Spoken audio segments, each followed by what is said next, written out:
여러분 안녕하십니까? NWS 내외 방송 뉴스를 시작하겠습니다. 첫 소식은 북미 정상회동 소식 전해드리겠습니다.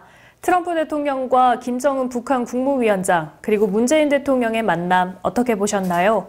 각본 없는 드라마라는 말이 어울릴 정도로 갑작스럽게 추진된 만남이었는데요. 북한 조선중앙통신이 김정은 북한 국무위원장과 트럼프 미국 대통령의 판문점 회동 소식을 사진과 함께 보도했습니다. 중앙통신은 김정은 동지께서 6월 30일 오후 도널드 트럼프 미 합중국 대통령의 제의에 따라 판문점에서 역사적인 상봉을 하셨다며 북미 대화 재개 소식을 알렸습니다. 통신은 하루 남짓한 시간 동안 지구촌의 눈과 귀가 또다시 조선반도에 집중됐다. 북미 순회 상봉 소식에 대한 관심과 기대가 온 행성을 뜨겁게 달구며 걱정과 흥분으로 열광했다고 덧붙였습니다. 어제 국회의장과 여야 5당 대표 모임인 초월회에 황교안 대표가 넉 달 만에 참석했습니다. 문희상 국회의장과 여야 5당 대표는 어제 국회 귀빈식당에서 초월회 모임을 갖고 국회 정상화 방안과 한반도 평화 문제 등을 논의했습니다. 이번 모임에는 지난 3월 이후 일정 등을 이유로 나오지 않았던 황교안 대표도 참석해 추경 심사 등 국회 정상화와 관련된 논의를 펼쳤습니다. 더불어민주당은 국회 정상화가 된 만큼 민생 안정과 경제 활력을 위해 자유한국당이 예결위원장을 비롯한 상임위원장을 조속히 선출해줄 것을 촉구했습니다. 이해찬 대표는 어제 국회에서 열린 최고위원회의에서 처리해야 할 현안이 산적한 반면 임시국회 회기는 3주 정도라며 애초 합의한 의사 일정에 따라 국회를 진행해야 한다고 말했습니다. 그러면서 자유한국당이 한국당 몫의 상임위원장을 조속히 선출해야 추가 경정 예산안과 법안 심사가 가능해진다고 강조했습니다. 자유한국당 황교안 대표는 도널드 트럼프 미국 대통령과 김정은 북한 국무위원장이 어제 판문점 남측 자유의 집에서 회동을 가진 것과 관련해 문재인 대통령이 회담에 참석하지 못한 것은 대단히 아쉬운 부분이라고 말했습니다. 황 대표는 어제 국회에서 열린 최고위원회의에서 우리 스스로 안보와 국방을 챙기지 않으면 북한의 통미봉남 전술과 미국의 자국 우선 사이에서 또 다른 심각한 위기에 직면할 수 있다며 이렇게 밝혔습니다. 이어 트럼프 대통령의 발언을 살펴보면 탄도미사일에 대한 언급이 전혀 없었고 직접적 피해자인 우리나라의 안전에 대해서도 형식적인 의지조차 표명하지 않는 등 미국은 철저하게 자국 안보에 집중하고 있음을 확인할 수 있었다고 말했습니다. 박남춘 인천시장은 붉은 수돗물 사태와 관련해 시민들이 수질 회복 결과를 직접 확인할 수 있도록 하겠다며 엄격한 잣대를 통해 정상화 여부를 판단할 것이라고 말했습니다. 박 시장은 취임 1년을 겸해 가진 기자회견에서 정상화의 마지막 단계인 공동주택 저수조 정화 작업이 진행 중이고 공총 저수장에서 나오는 상수도가 완전 정상화에 들어서고 있지만 시민들이 100% 신뢰를 가져야 정상화라고 생각한다며 이같이 밝혔습니다. 그러면서 이번 달부터 공동주택 저수조 정화 비용을 보상하고 상하수도 요금을 감면하는 조치도 시행할 방침이라고 덧붙였습니다.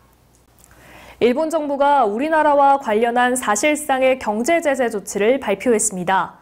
가장 핵심적인 내용은 일본 기업이 한국 기업의 반도체 재료를 수출할 때 규제를 이전보다 엄격하게 한 것입니다. 이런 규제의 대상이 되는 품목은 3개로 불화 폴리이마드와 리지스트 그리고 고순도 불화수소라는 재료입니다. 이 중 불화 폴리이미드는 TV와 스마트폰 부품으로 사용되고 리지스트와 고순도 불화수소는 반도체 제조 과정에서 꼭 필요한 재료입니다. 지금까지는 일본 기업이 이 3개 품목을 한국 기업에 수출할 때 여러 품목과 한꺼번에 모아 일본 정부의 수출 허가를 받았기 때문에 비교적 간편했는데요. 제재가 시행되면 이 3개 품목에 대해서는 계약건마다 허가와 심사 등 복잡한 절차를 거치도록 해 깐깐하게 하겠다는 겁니다. 이렇게 하면 수입하는 한국 업체들은 원활한 재료 조달이 어렵게 돼 큰 타격이 예상됩니다. 현지 언론은 반도체와 휴대폰, 가전제품을 주로 생산하는 삼성과 LG 등 한국 대표 기업들이 적지 않은 피해를 입을 것으로 예상하고 있습니다. 홈플러스가 국내 마트업계 최초로 무기계약 직원 전원을 정규직으로 전환했습니다. 홈플러스는 어제자로 무기계약 사원 14,000여 명을 정규직으로 발령함에 따라 전체 임직원 23,000여 명 중 단기 근로자인 200여 명을 제외한 99%가 정규직이 됐다고 밝혔습니다. 홈플러스 측은 정규직 전환을 위해 별도 자회사나 직군을 만들지 않았고 모든 직원이 똑같은 직급과 승진 체계를 적용받게 된다고 설명했습니다.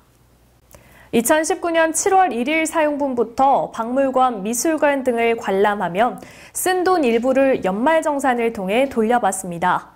문화체육관광부는 작년 12월 개정된 조세특례제한법에 따라 박물관, 미술관에 입장하기 위해 신용카드 등으로 사용한 금액에 대한 소득공제를 시행한다고 밝혔습니다.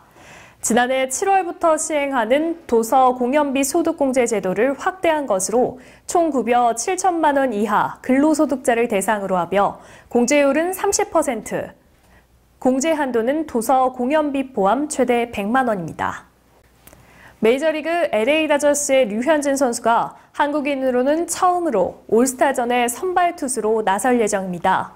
내셔널리그 올스타를 이끄는 LA 다저스의 데이브 로버츠 감독은 류현진이 오는 10일 열리는 메이저리그 올스타전에 선발 등판할 것이라고 밝혔습니다. 로버츠 감독의 말대로 등판이 확정되면 류현진은 한국인 최초이자 1995년 노모 히데오 이후 아시아 선수 두 번째로 올스타전 선발 투수의 영예를 안게 됩니다. 앞서 메이저리그 올스타전에 나섰던 박찬호와 김병현, 추신수는 선발 라인업에 이름을 올리진 못했습니다. 류현진은 올 시즌 16경기에 선발 등판해 9승 2패 평균 자책점 1.83을 기록하며 내셔널리그 다승 공동 2위, 평균 자책점은 메이저리그 전체 1위를 달리고 있습니다. 지난 28일 오후 3시 구리시 전통시장에서 전통시장 활성화 공연이 열렸습니다. 이날 행사에서 NWS 내외방송 소속 HS 연합예술단 전속 가수들이 더운 날씨에도 불구하고 열정적인 무대를 선보였는데요. HS 연합예술단장 가수 차영, MC 겸 가수 윤현수, 심파금 남옥단, 그리고 가수 황수연, 안화자, 박재견, 손석희, 오복심 등 NWS 전속 가수들이 참여했습니다. 특히 1365 경기도 자원봉사센터에서 보조받은 음료와 빵을 참석자들에게 나누어주는 뜻깊은 이벤트도 이뤄졌습니다.